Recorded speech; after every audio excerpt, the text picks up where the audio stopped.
안녕하세요. 저는 윤희문입니다. 이번에 제 유튜브 채널을 통해서 여러분들과 함께 만날 수 있게 되었습니다. 제 유튜브 채널의 이름은 디딤돌입니다. 디딤돌은 우리가 힘들고 어려울 때, 스스로 일어설 수 없을 때 도움을 주는 게 디딤돌이죠. 우리는 혼자 사는 게 아니라 더불어 삽니다. 더불어 살면서 우리는 누군가에게 도움을 받고 힘을 얻고 격려를 받으면서 살지요. 또 우리가 누구에게 그런 디딤돌이 되어줄 수 있습니다. 앞으로 이런 디딤돌을 우리 함께 나누면서 우리의 삶이 더욱 살찌워질 수 있기를 바라는 마음이죠. 이번에 아카데미 여우조연상을 받은 윤여정 배우는 그 작품을 자기에게 소개해주고 또 정의삭 감독에게 연결시켜준 이이나 PD에게 감사하다는 말을 하고 있습니다. 이이나 PD가 이번 미나리를 통해서 윤여정 배우가 상을 받게 된 디딤돌이 되었다고 말할 수 있지 않겠습니까? 물론 윤여정 배우의 재능과 그리고 끊임없는 노력도 분명히 상을 받게 된 중요한 이유지만, 그렇게 자기를 소개해준 이이나 PD가 없었다면 어쩌면 오늘의 여우 조연상도 없었을 수 있지 않았겠어요? 미나리를 만든 정의삭 감독의 말을 한번 들어봅시다. 썬댄스 영화제에서 미나리를 만들게 된 동기를 묻는 기자에게 감독은 이렇게 말합니다. 자기가 많은 책을 읽었지만 그 책들 중에서 윌라 케이러가 쓴 마이 앤토니오라고는 소설이 있다고 합니다.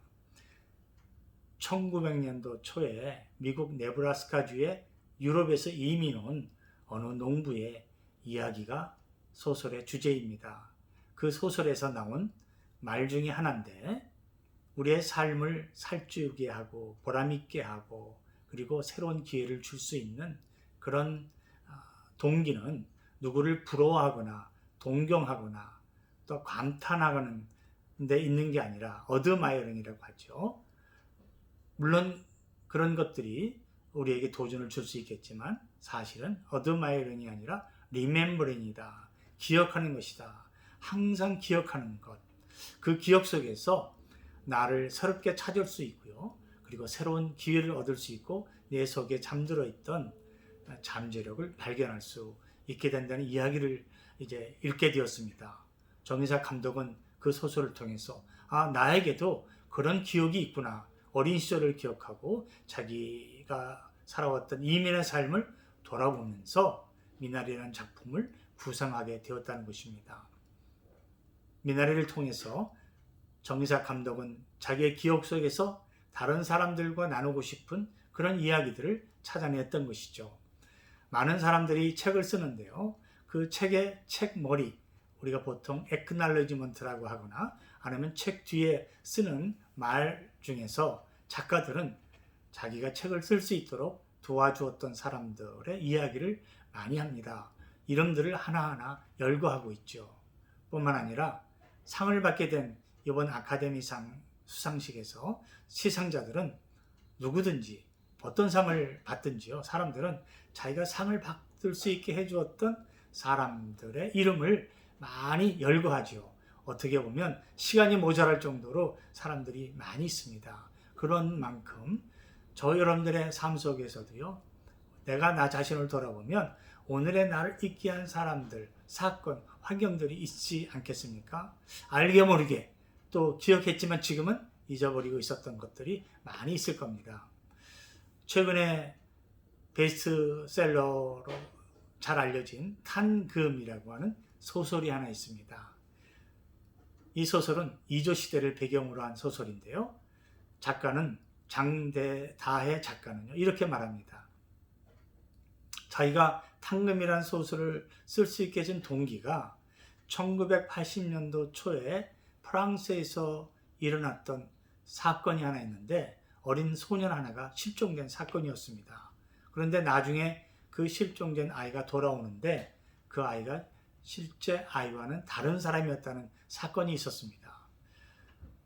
장대의 작가는 이 사건을 통해서 자기가 탕금을 쓰게 된 그런 주제를 그리고 실마리를 찾게 되었다는 것이죠. 이렇게 우리의 삶 속에는 어떤 사람도 있겠지만 사건을 통해서도요, 나의 디딤돌이 될 수 있는 일들이 많이 있을 수 있습니다. 우리도 자서전을 쓸 수 있지 않겠습니까? 꼭 유명한 사람이나 또 그럴 만한 가치에 있는 사람이 아니더라도 한 사람의 인생은 어떤 소설보다 더 아름다운 소설이 될 수 있다고 하는데, 우리의 삶 속에서도요, 그런 디딤돌을 찾아볼 수 있을 겁니다.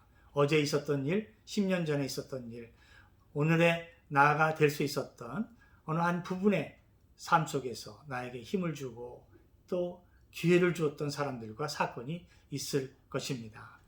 그런 것들을 이번 디딤돌을 통해서 여러분들과 함께 나누어 보고 싶은 거죠. 그러면서 서로에게 격려가 되고요, 힘이 되어주고 또 내가 앞으로 나아가는 그런 내 삶의 새로운 지평선이 열리고요, 새로운 길이 열리고 기회를 우리가 찾을 수 있다면 얼마나 좋겠습니까?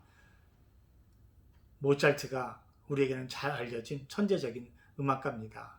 태교하면서 어린 그 뱃속에 있는 자녀에게 모차르트의 음악을 들려줍니다. 마음에 안정감을 주고요, 또 부드러운 음악을 통해서 아기가 잘 자랄 수 있도록 도와주자는 게 뜻인데요.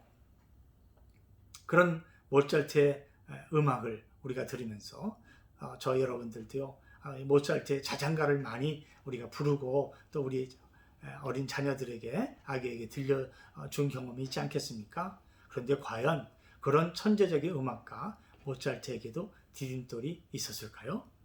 그런 천재가 무슨 디딤돌이 필요할까 생각도 들겠지만 사실은 모차르트에게는 디딤돌이 있었습니다. 그가 그런 음악가가 될 수 있었던 디딤돌 하나, 여러분 다음에 제가 여러분들을 만날 때 모차르트에게는 어떤 디딤돌이 있었을까 나누어 보겠습니다. 여러분 우리 다음에 만날 때도요, 여러분 우리 가운데 어떤 디딤돌로 우리가 새롭게 될 수 있었는지 더욱더 풍성한 삶을 살아가시는 여러분들 되시기를 간절히 바랍니다. 안녕히 계세요.